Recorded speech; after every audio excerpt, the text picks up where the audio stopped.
Do not take product if you are hypersensitive.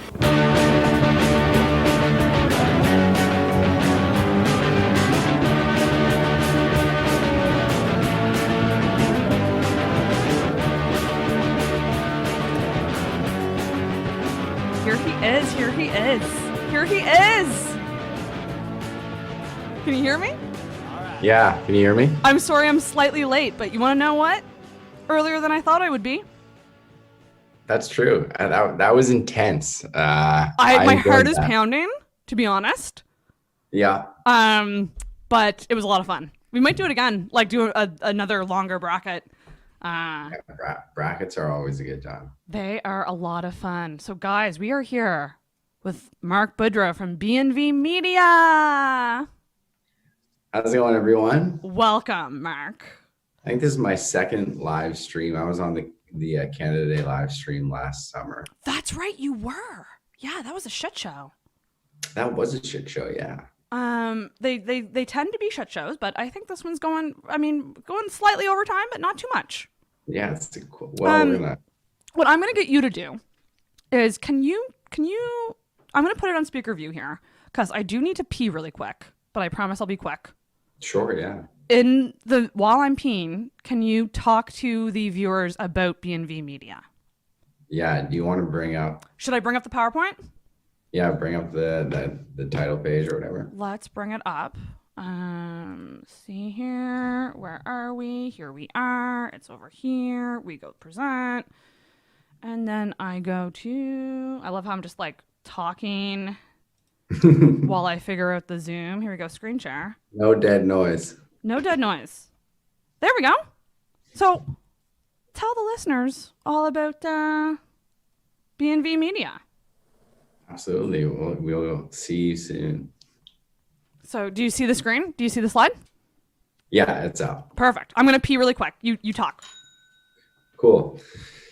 So yeah, this is the podcast workshop. If anyone out there is interested in starting their podcast, and Sarah and I are going to go through just the basics of what you would kind of need and maybe the intermediate equipment as well if you want to invest a bit more. And we're going to go over, some marketing tips and tactics, branding, everything like that. But just a quick introduction on myself and my company.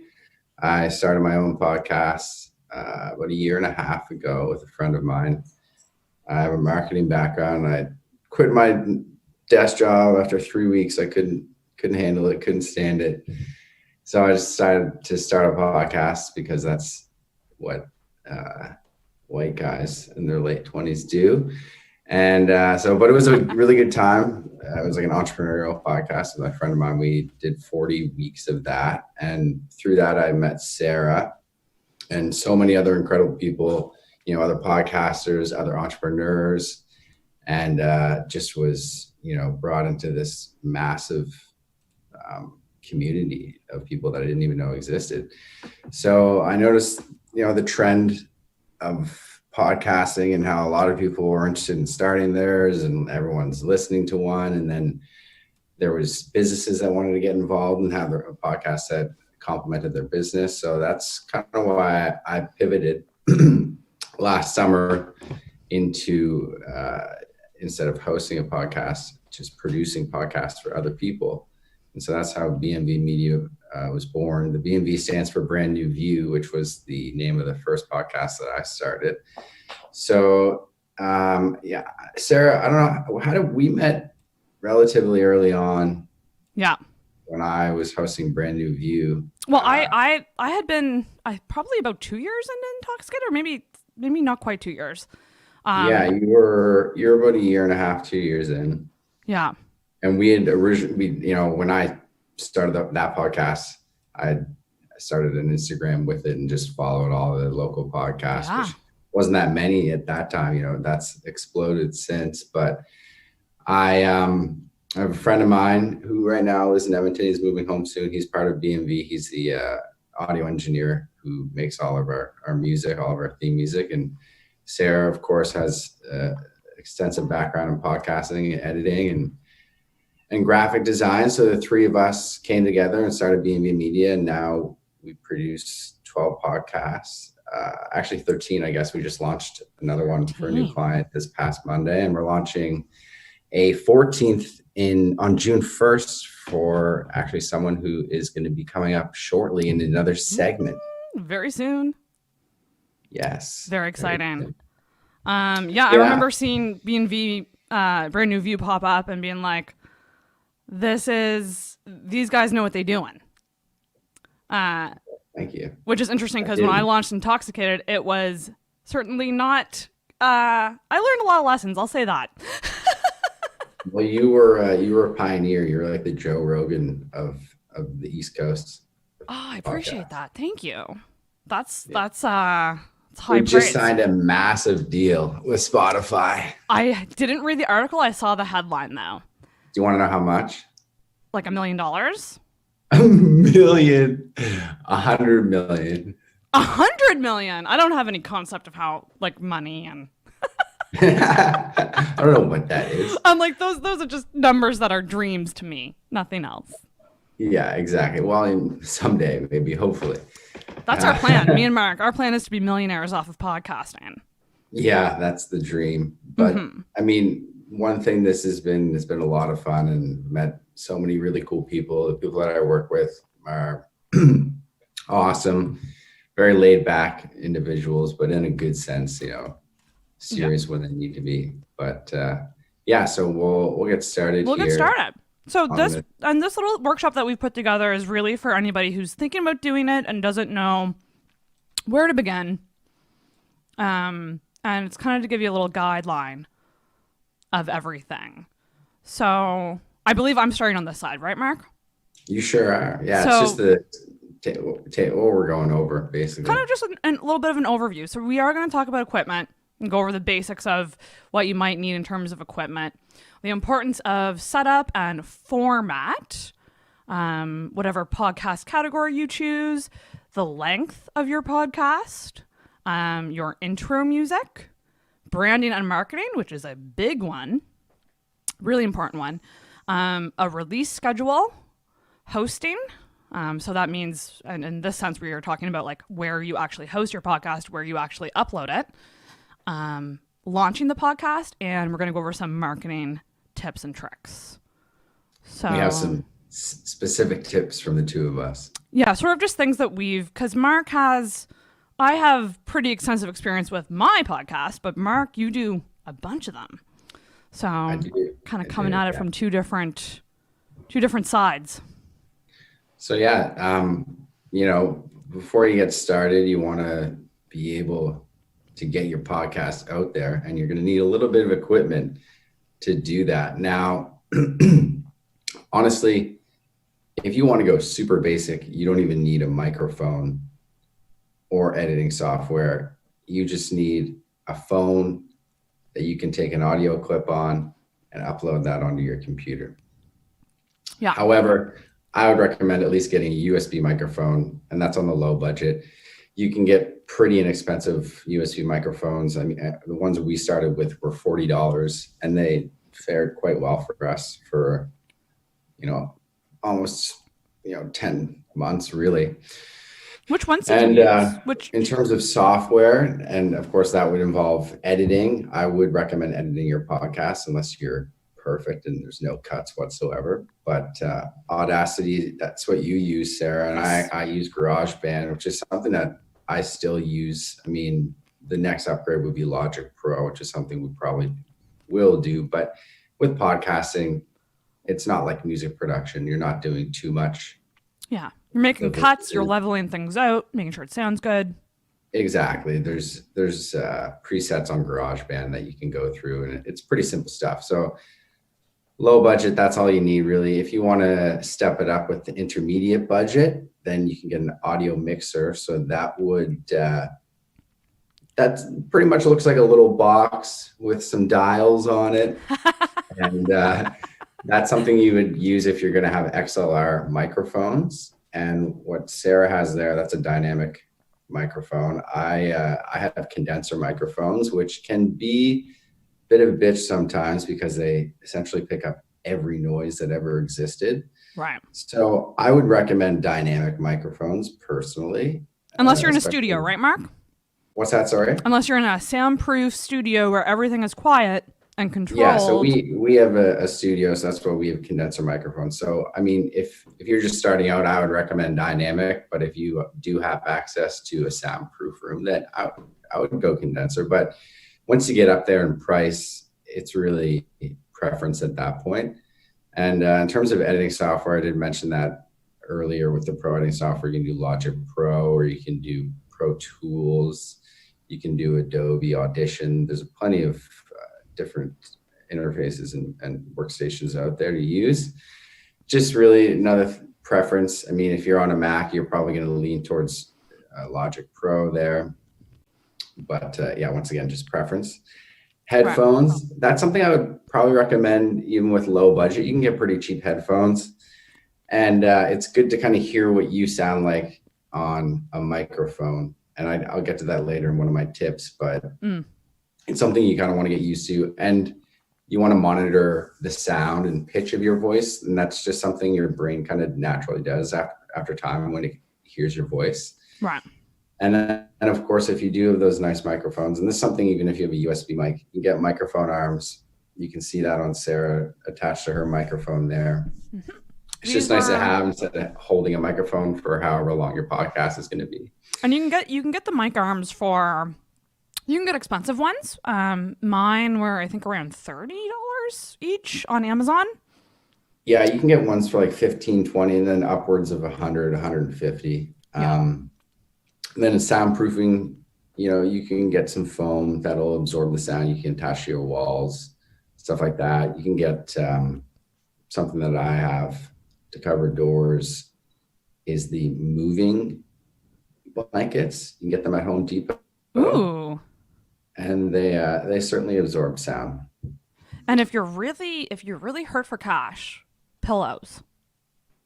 Pillows as well, and blankets. Books, just a condensed room, really. You just want the sound to be absorbed. So the more things you have in a room that don't deflect sound, so no flat, shiny surfaces, stuff that absorbs sound. Cushiony things, even rugs. Rugs can help too. Exactly, for sure. Yeah. Did you have anything else on that page there? I don't think so. I mean, I think just work. I think in terms of equipment,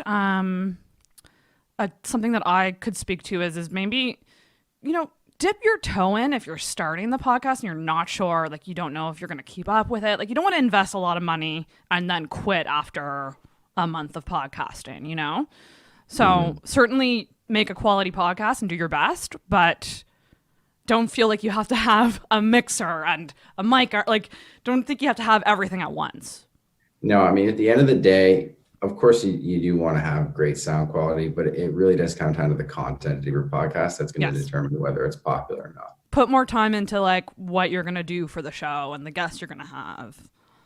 Exactly. And I guess I didn't go over the Zoom recorder. Oh, yes. I don't know if you want to speak to that because I don't have much of experience with that. So the Zoom recorder is just a portable recorder that you can plug in. It actually is a microphone itself, but you can also plug in XLR mics to it, and it's for pretty much on-the-go recording. So if you're someone who wants to go to where your guests are, and you need something portable that you can just plug a mic into, they're perfect. There's a bunch of different versions, and they range in price. They're a little pricey. I think like the cheapest one is like probably around $250 or something, but they all do sort of different things. And you can, I think like a really good one would be about 500. I have that number in my mind for some reason.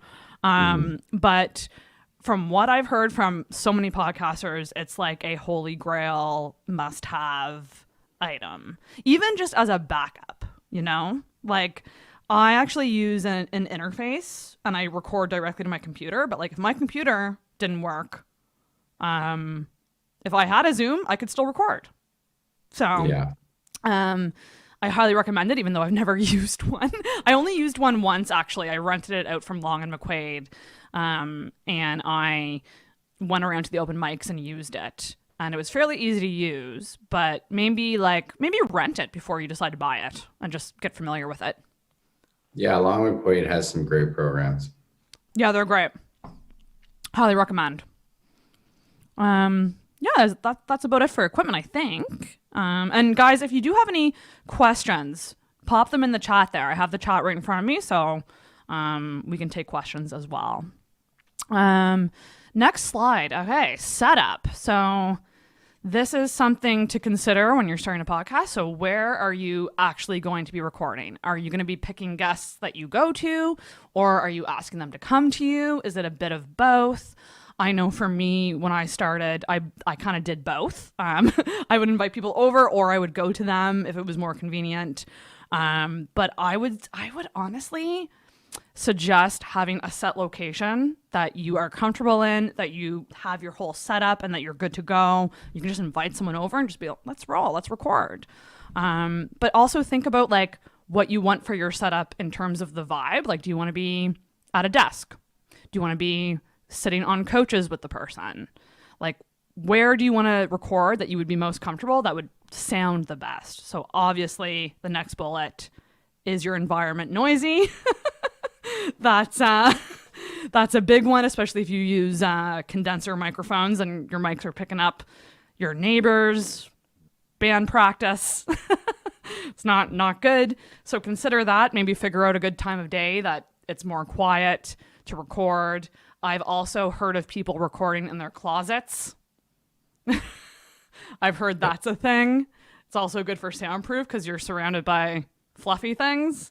So find a really good quiet space, and just remember about those microphones. Dynamics work better for louder environments. So this mic that I'm using, if I walk back there to my kitchen, you won't hear me. So if you are going to be in an environment that it's a little more noisy, a little less controlled, go with a dynamic mic. If you plan on going to a studio, like the studio space that BNV offers, or like the library offers a studio space, condenser mics would work fine in those environments, but just keep that in mind.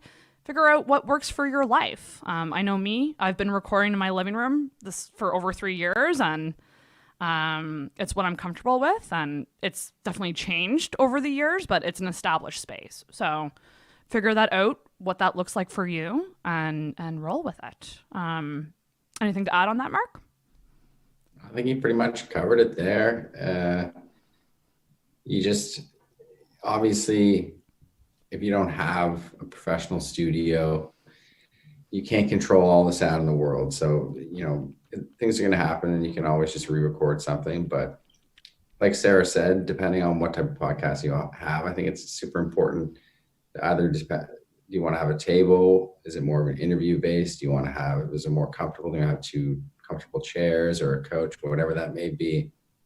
Right. Decide your location and try to stay consistent with it. It's just a bit of a hassle to kind of move around from space to space. And yeah. Oh, another hot tip. Set up your podcast stuff at least an hour before the guest arrives. Yes, there's always technical difficulties that are going to happen, even if you're a pro. So you always want to make sure everything's working. Sometimes things can even happen during recording. So that's another thing. Be prepared for technical difficulties. It's going to happen. I didn't have any real background in electronics before this other than playing Xbox. So it has been infuriating at times, but it's just the way it goes, and you figure it out and move forward. Yeah, all you can do is do your best. Most podcasters, they're hobbyists. Like, it's not like we're doing this as our job right away. So just remember that those things will happen. It's not going to be perfect. No, exactly. It can be close to perfect though. Yeah. How are we doing for time? Not great, but we're going to plow through. Right. So yeah, in terms of format, it's pretty important. This is just getting your basis figured out. What is your podcast going to be? Are you going to be interviewing people? Are you going to be sitting down and just having a conversation? Is it going to be by yourself? Is it solo? That's probably a bit tougher unless maybe you're a comedian or you just have a lot on your mind. Is it going to be educational? That's something that there's been a huge rise in educational podcasts, whether it's like children's education or science, politics, the list goes on. history is a massive category. And then, of course, nonfiction, fiction storytelling, true crime. That's a huge craze with podcasting. And yeah, so I think the majority of podcasts out there are interview or conversational. And I think that's probably the easiest ones to get into. If you really want to invest in, research and doing a lot of prep before episodes, then you can get into the solo and educational, and of course the storytelling, which probably be the most prep, those last two. But yeah, once you figure that out, you can move forward. And these two slides here, the format, and then the next one here, Sarah, the categories kind of go hand in hand. Yeah. Categories. There's a lot of categories. Obviously, I think some of the more popular ones would be, I would say, business, comedy, education. I mean, I guess all of these are, there's tons. There's truly a category for whatever podcast you're looking to do. My main thing about this would be really consider which ones you would fit into and listen to the top podcasts in those categories. Like, take a listen, figure out what they're doing in terms of format, like what their vibe is, what they do for marketing, like really like just take a look at what they're doing to succeed in that category and try to emulate that a bit. Because there's a lot. And I believe when you set up your show, you can choose multiple categories. I think up to 3. Am I correct in saying that? Yeah, you pick up to 3, and then, there's so many different platforms right now, of course, with iTunes and Spotify, Google Podcasts, Stitcher, whatever, the list goes on. So it's a bit different for each one, but 3 is pretty much the general rule. And then you kind of pick your main one, which if you just search your podcast, it'll be that default category that it falls into. But I think, and in terms of picking categories, niche is probably just a better way to go at this point. The podcast market is so saturated now, and all the big players have entered all of the massive conglomerates. So if you want to do well, you want to build a strong base and grow from there. So I would recommend not really hitting the saturated markets like the comedy. Comedy is just so hard. So tough. That's the biggest category. It has been since the creation of podcasts. But if you have something great, I don't want to deter people from doing what they love, but certainly look at where the numbers are and where you can potentially break into. I think you knocked the nail on the head there. And an important thing to add to that is I have a comedy podcast. I love doing my comedy podcast, and sometimes I do get discouraged if I'm not doing as well. Remember that it's a huge category, and to do well, you gotta be really doing really, really, really well to do well in comedy. So don't beat yourself up about it.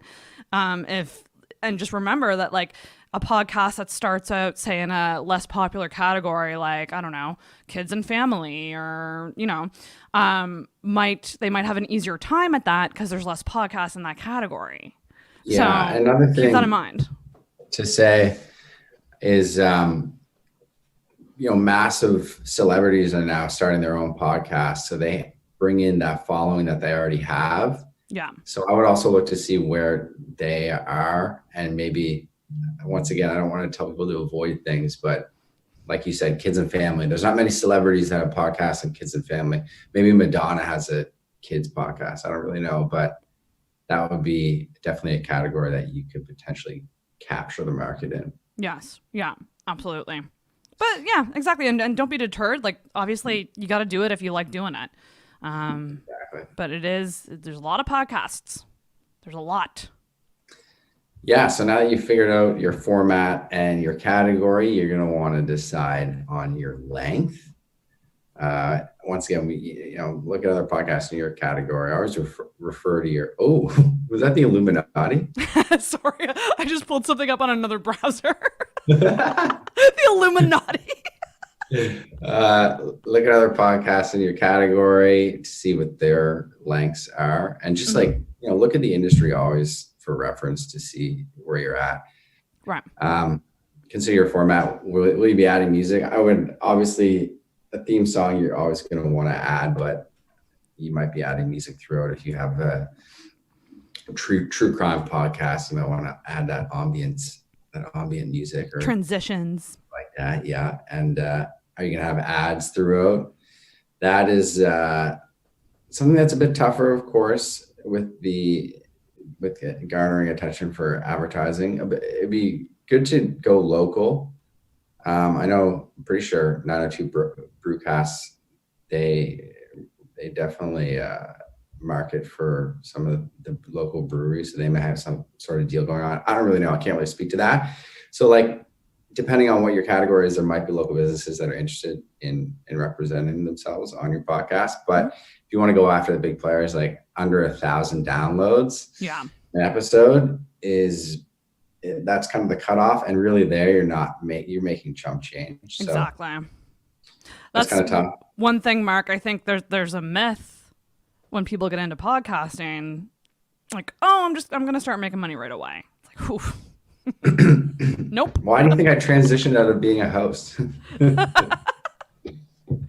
Yeah.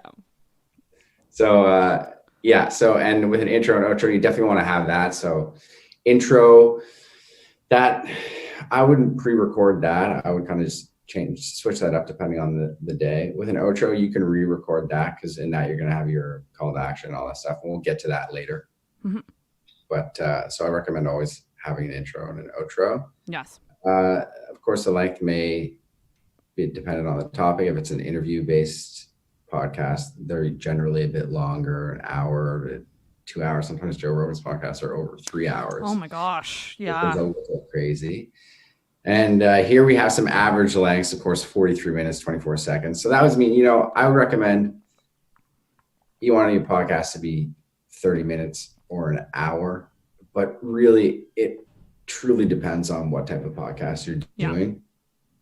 Yeah. I've some of the clients I've worked with, they're more information-based podcasts. So they're just 20 to 25 minutes long. So it really just depends on what you're comfortable with. But if you're, just starting out, I would say 45 minutes to an hour is probably a good length. That's a good sweet spot. Mine are obviously way longer. But I kind of have this attitude of like, well, if I get a solid hour in, that's really good. They can turn it off at that point if they want, or keep listening. Like that's just kind of the attitude that I have towards it. But like, I have a long form podcast and I've always said that that's what it is.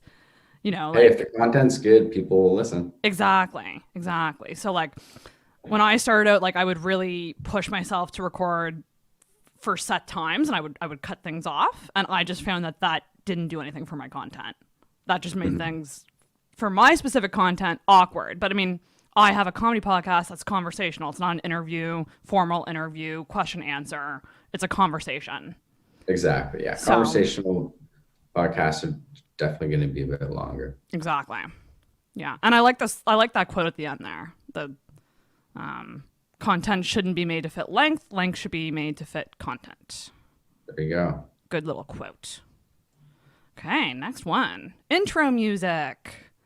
This is like way more important than I thought it was when I started Intoxicated. It's so important because it's what people are going to hear every week. So make sure you like it. Like make sure you're not sick of your own intro music. That's like so important. Like if you skip your own intro music when you listen back to your podcast, that's a bad sign, I think. That is a bad sign. You really got to choose something that you like. Consider the feeling of it. Do you want it to be upbeat? Like an interesting one is actually Ruth's Optimistically Depressed. Her podcast is quite serious and dare I say heavy at times, but she has like a really like kind of more upbeat theme music. Yeah, she's an upbeat jazz beat. Yeah, and the contrast actually really works well for her podcast. Think about stuff like that. Think about the feeling you want people to have in terms of your show. I would say most podcasts have theme songs that get your attention, whether they're catchy or not. Yeah. Obviously not all. If you have a true crime or mystery podcast, you might have that mysterious music that's still catches the attention, but isn't in your face. So yeah, like Sarah said, it really just depends on what type of feeling you want to evoke in your audience for whatever type of podcast you have. Exactly. And like for me specifically, like I'm kind of skipping ahead here, but I used a free source to get mine. You can check out like things like Free Music Archive, and I think you mentioned last night Artlist, I believe it is called. Yeah, Artlist is a subscription-based website that you pay. I think it's a yearly fee, and there's unlicensed music that artists around the world put on there. Right. And yeah, like you can chunk together something that you really like. Like I just chunked together drink sounds with a song that I liked, and that's my intro. You can also hire someone to give you some options and create something custom for you. And BNV has that actually. Yes, we do have an in-house audio engineer to create custom theme music for you, which is amazing. So that's about it on the theme music. Next slide. Branding and marketing. Branding and marketing. So here on the right here, we have a couple of BNV Media produced podcasts. And so that's something that you need to decide on is what is your podcast cover art going to look like? That, once again, is kind of like your theme music. It depends on what type of podcast it is. You definitely want it to be, eye-catching. You're trying to show up when people are scrolling through, but you don't want it to be rude or anything like that, like 1,000 colors. So I think these are some great points here. Keeping it simple. You don't have to make it overly complicated. With Optimistically Depressed, that's a great one there. It's just a photo of Ruth there, the host, who we were just talking about, with just a purple hue, and then of course the white text there. And at the False Nine, there's one of our soccer podcasts. So those are just some jerseys that we got with the False Nine on the back of them. And yeah, I mean, all these points kind of just reiterating the points made with the intro music, have it fit your vibe, make it eye-catching. You do want to potentially move forward with brand colors and fonts, especially if you're going to have social media and move forward with marketing. Yeah. So I would come up with, a few colors. As you can see there, the Optimistically Depressed, that purple's their color. Yeah. Lather, Rinse, Repeat. She has some pinks. Minute Women is that maroon in the background there. And of course, you want to promote your episodes. So that would be on social media mostly, whether it's Instagram, Twitter, or website, which we'll get to later. I would recommend taking photos of the recording that you can use for your social media, and maybe even a photo shoot if you know a photographer. I don't know, who knows? And then, of course, there's a lot of websites that you can use these days to create audio clips of your podcast. So if you have a funny part, just clip that down to 30 seconds or a minute. And you can use websites like wave.co or Headliner. Headliner's so good. Headliner is probably the best one in the industry right now. Yeah. Excuse me, sorry. And you can use those to promote on social media and the stories on Instagram or on Twitter, of course, Facebook. And then, I've kind of already gone over their social media platforms, of course, Instagram, Twitter, Facebook. There's the website, of course, you can use. I wouldn't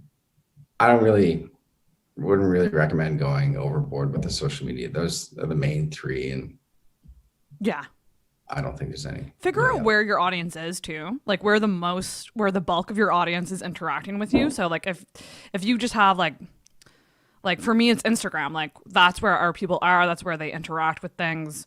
Obviously, don't forget about the other ones, but go where your listeners are, and be consistent, and don't just do one post. Like I would say, like it doesn't like when you hit publish, that's not the end of your release. Like you need to be promoting that episode. You need to be resharing it. Don't jam it down people's throats, but get it out, get the word out about it. Yeah, absolutely. And be consistent kind of goes with everything, with posting on social media or with posting episodes. Yeah. And frequency we'll get to later. Yes. So important. Something else I did want to mention here, but I think it's on the next one. Another one. We'll get to it later. next one is release Oh, schedule. There was one other thing I wanted to say about social media. There's a lot of podcast groups that you can connect with on Facebook and Twitter, Yes. and Reddit as well. And there's ways that you can promote your podcast within those communities, and they'll help you out. You can cross promote. You might even meet someone that can be a guest on your show. It's another great way to get involved with the community when you're just getting started out. Yeah, perfect. Yeah, connect with those people. And on Twitter, if you go on Twitter and search podcast, the hashtag podcast, there's an endless amount of people that are asking for podcast recommendations. So yeah, another way to connect with people. Yeah, that's really good. Gotta do that. Okay, on to the next. Release schedule. This is so important. Like, I can't hammer this point home enough, which is to choose a day and stick with that day. But choose something that works for your life and just try your best to stick with it. Like, truly, like, I remember when I launched, like, I think that it was like, oh, I'll release on Fridays or Thursdays. But it wasn't until I said, it's going to be Friday. Friday is going to be my day. Every Friday morning, there's an episode. As soon as you start doing that and staying consistent and you make it becomes a routine. If you were to take a week off, it would feel weird to not put something out. Like, make it that much of a routine that it's such routine that without it, it feels weird. Like you missed a day at the gym kind of thing. I can't stress that enough with podcasts, because so many people start and they go, yeah, I'm just gonna, I'm gonna just like dip my toe in and release here and there. It's like, no, have some backlogged episodes, release them consistently, same day every week, same day every month, or whatever your release schedule is, whatever works for your life, choose it and stick with it. Yeah, absolutely. It's the number one, like, consistency is the number one thing you will hear from any successful podcaster as to how they got there. They stayed consistent. Yeah, and I think that's definitely something people underestimate getting into podcasts is how much of a commitment it is, especially if you're doing a weekly podcast or even bi-weekly, is you got to prepare something to put out to the world. Yeah. Consistently every single week, every 2 weeks. And so you got to be ready to take that on, especially if you want your podcast to grow. Exactly. You got to establish a workflow, like choose a day every week that you edit. Like for me, it's Wednesdays. I edit on Wednesday nights. I release on Friday. Like, make that just part of your routine and you'll be good. It'll soon just become so easy and it won't really feel like work. It'll just feel like something you do during your week, So exactly.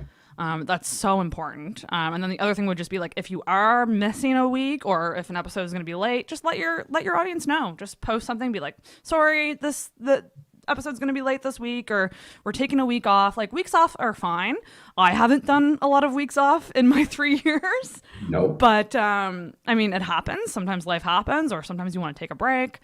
Depending on your podcast. Some podcasts have seasons where they do a bunch and then they take a break and they come back. That's fine too. But whatever you're doing, just stay consistent with it. And I can't stress this point enough as well, which is creating a backlog. It'll save you a lot of stress. If you're kind of on top of things and you kind of know the next 2 to 4 weeks ahead, it's going to help you with marketing. You'll be able to prep for that. So try to do that backlog. I mean, I'm guilty of losing track sometimes and scrambling for episodes, but try your best to pre-record a bunch of episodes as much as you can.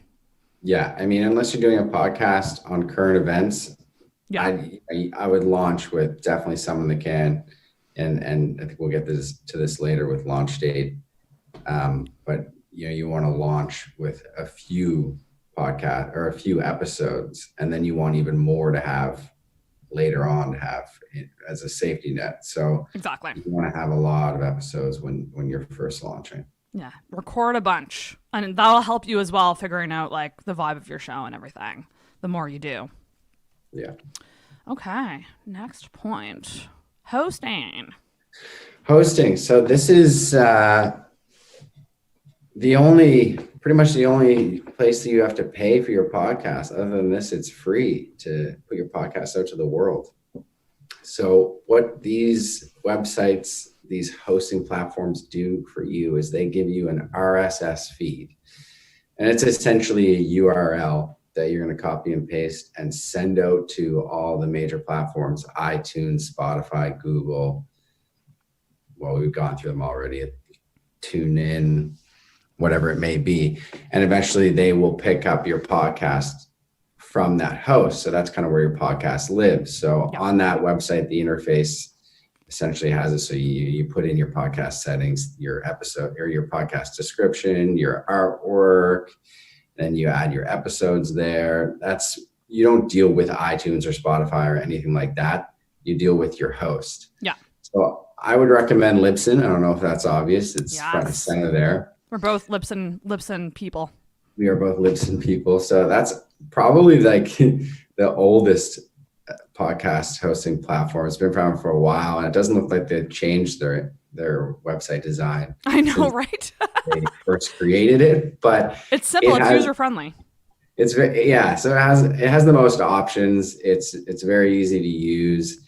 I think it responds to well, I think I don't want to get too complicated here, but in terms of the Spotify and iTunes and Google picking up the podcast once you publish them, I think Libsyn, when you publish, the platforms pick your podcast up a lot faster, especially when you're first publishing. Yes.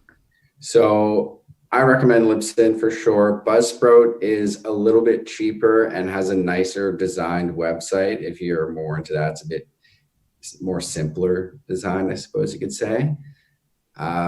Blueberry and Podbean, I don't have much experience with them. I have done some work with Anchor, which we didn't add that one. Yeah, Anchor. But Podbean and Blueberry, once again, it's just preference. Those are a little bit cheaper than Libsyn as well. Not much more expensive, but if you're putting out weekly podcasts and they're 45 minutes to an hour, then your hosting fees are going to be $20 to $30. That's a question I get asked a lot, which is how much is it? So it is dependent on the size of your episodes, like how long they are, and the actual literally the size of the file. So the more you release, if you release weekly, that's going to be more space. Exactly. If you're it depends on the quality. You can convert it at a lower quality. And so that just depends on how much you want to pay. But it's not too expensive. Yeah, no. It's going to run you about $20 to $30 a month. Yeah, I'm at $25 a month currently. So yeah, it's not too bad to do a podcast. It's not a high price to pay. I guess we should have scheduled an hour for this. We should have, eh? That's okay. I let Geneva. Geneva's good until 4, so everything's pushed a half hour. Oh well. I let her know that we're going over. She said it's fine, so it's all good. Perfect. Launching the podcast. So we kind of touched on this already, but you should have 3 to 5 episodes recorded already. I certainly did not when I launched mine, and I regret that. Definitely. My people are kicking down the door. Geneva, we getting to you, girl. We getting to you.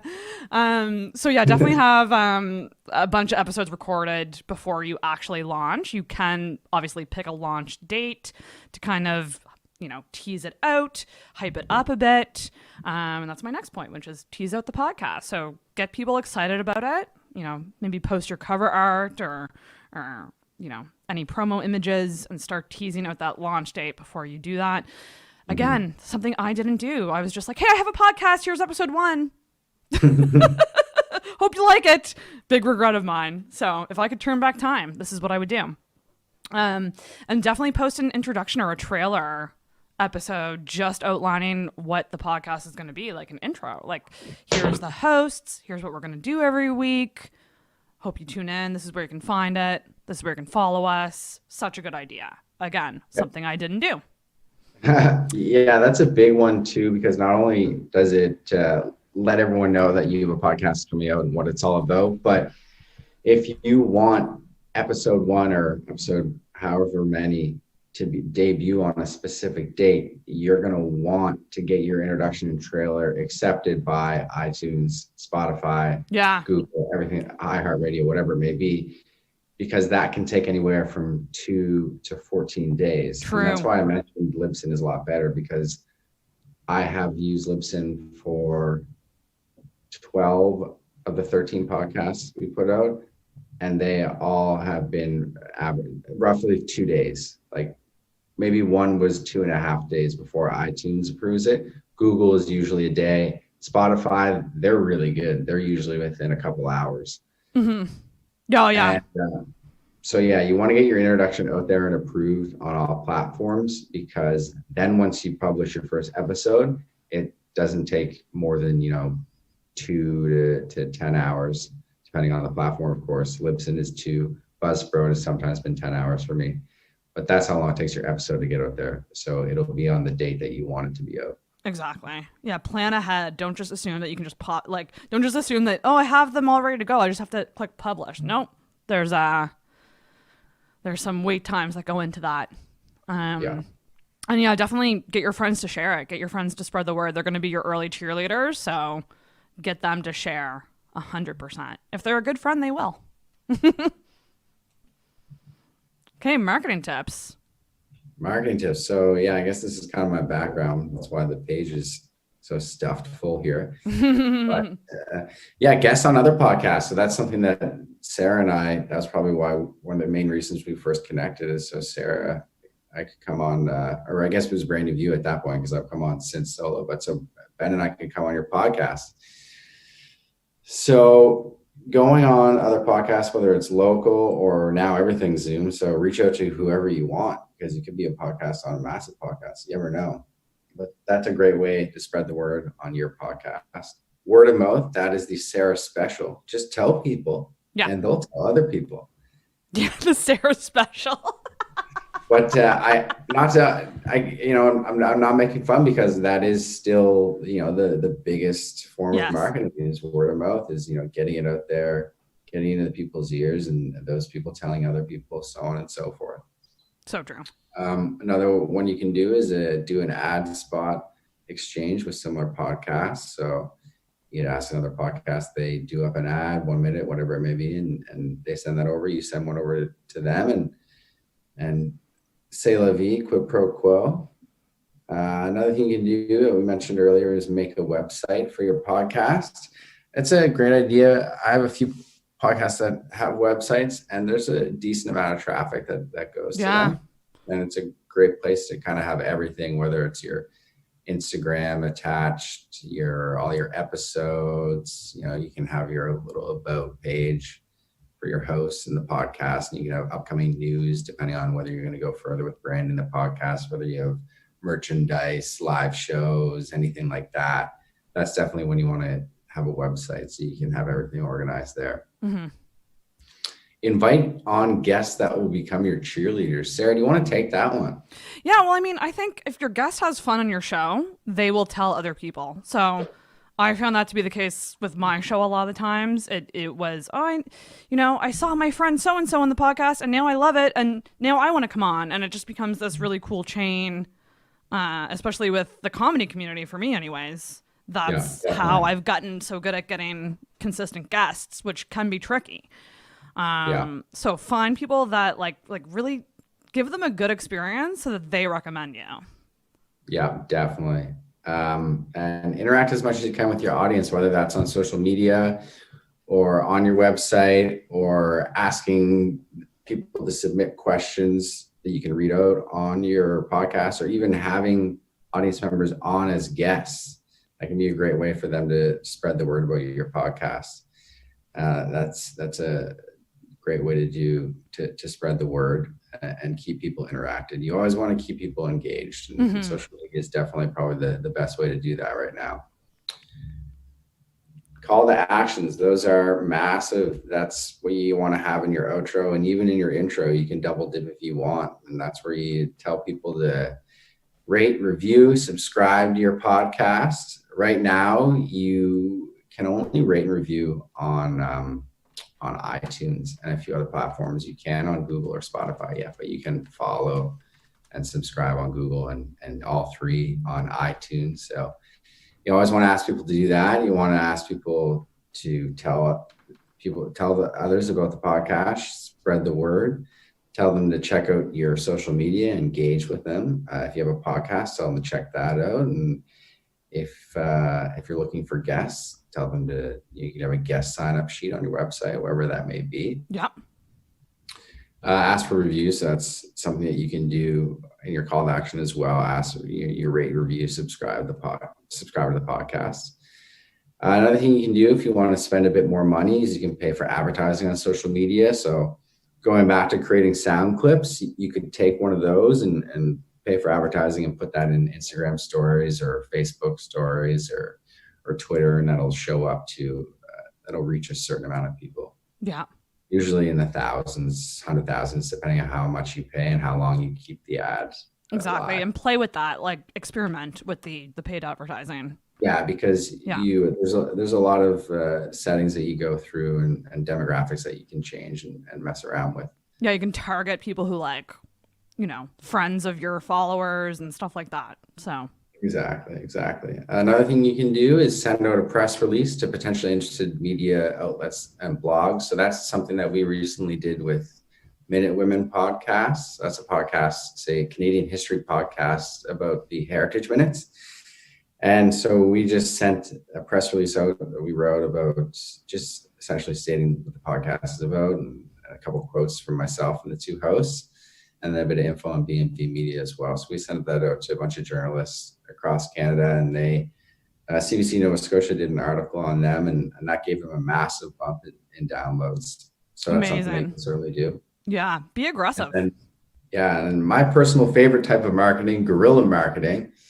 So that's kind of your in-your-face marketing that's out in the open, out in public, or just stuff that kind of catches your eye. It's out of the ordinary. It's odd. So, yeah. And it doesn't necessarily have to be odd. It just has to be like, it's there. It's in your face. So that could be, you change the coasters in a bunch of different places. Exactly. In restaurants all over the place. Leave stickers places. Yeah, I know. McDonald's, a thing they did in New York once is they painted the sidewalk, all the bars yellow, and then put a fry bag underneath them.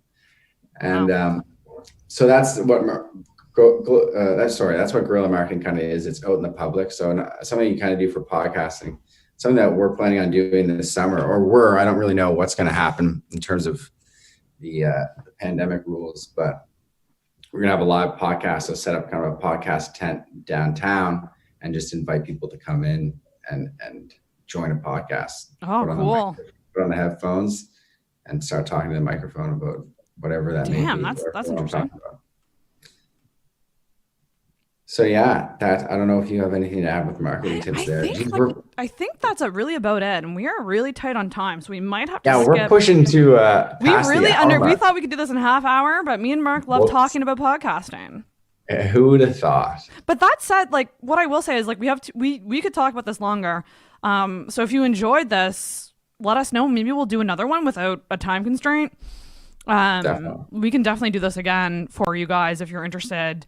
And let us, like, if you have any quick questions, pop them in the chat now. But I don't think that there are any. No one's typed yet. But honestly, like, that was really good, Mark. Thank you for coming on and doing this with me. Of course, it was fun. Thank you for having me. I'm sorry that it got cut short or long.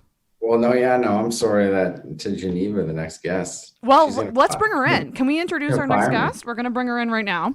Yeah, bring her in. I'll stay in for a bit. I want you to introduce Geneva because she is a new Oh, here she is. Ladies and gentlemen, the newest podcast host on the scene. It's Geneva Dickey. It is Geneva. Geneva is here. Thank you for waiting, Geneva. So sorry that we're late. That's okay. My people came in and then they left. That's cool. Oh, no. They're coming back, though. Don't even play. Do you know what's so funny? When Mark entered the Zoom call at like 2 minutes after, I was like, I'm only 2 minutes late. I'm doing good. And then... Oh. Hi, Mark. Okay, Mark and I were recording episode 5 of my podcast last night. Woo! Yeah. So everybody knows Mark is my producer for my podcast. And how's he as a producer? Well, I had no idea that you come in an hour early to set up all the technology for me. I just walk in like a queen, and then it's all ready for me. I didn't know that there was any pre-work going on there, but apparently there is. It's all for you, baby. It's so appreciated. You're the star. How's it like working with a producer? I don't think it's so nice. There's no learning curve outside of just being the creative. So having a producer, I don't think I could have done it any other way because it just chops off a huge chunk of time. And like, there's nothing else to say to that. Yes. Yeah. So no, it's been amazing. And Mark is amazing. And he's been bringing in like the best skills from around the city and over in Cold Lake, Alberta to bring in the best intro music and the best artwork. So no, he's been bending over backwards, and I can't say enough amazing things about that man. There you go. Thank you so much. So people listening, you gotta follow BNV Media, and if you're interested in podcasting, reach out to them. Any small businesses, I highly, highly, highly recommend it. Mm-hmm. Oh, so like podcasting for businesses, we didn't even get into that, Mark. That's a whole other presentation. Yeah, I know. I mean, we didn't even get to our tips, but I mean, I think we kind of went over pretty much everything, but there's still lots that you could talk about. Like literally we could talk, like we love geeking out about podcasting, you and I. True. Yeah. And I'm so excited to have Geneva here. So Mark, I'm sorry, but I do have to say goodbye to you and have I some don't time want with to take Geneva. up, I've already taken up a half an hour over time. She's gonna fire me. It looks like we got some people though. We got Harley Pye, we got Trevor Ritchie in the chat for Eva. Trevor's my man. Harley was the guest last night, everybody. So we haven't launched that yet, but Harley's going to be a guest. So everybody knows Harley. Hell yeah. Trevor, if you haven't followed his YouTube channel, he's got a YouTube channel. He does reviews on skincare. Ooh. He just got merch. And so, Hello World merch. Yes, yes. Bitchin'. And it's just Trevor Ritchie. So look up Trevor Ritchie, and he is a local skincare guru. Okay, I am 100% looking him up because my quarantine skin is bad. It's real bad. Yeah. Oof. I Okay, know Mark. quarantine skin. I started off with like the 10 step. Oh, he's gone. Yeah. Bye, We'll Mark. pass the podcast talk. I think See ya. I get to kick you out. I feel so powerful. Bam! He's gone.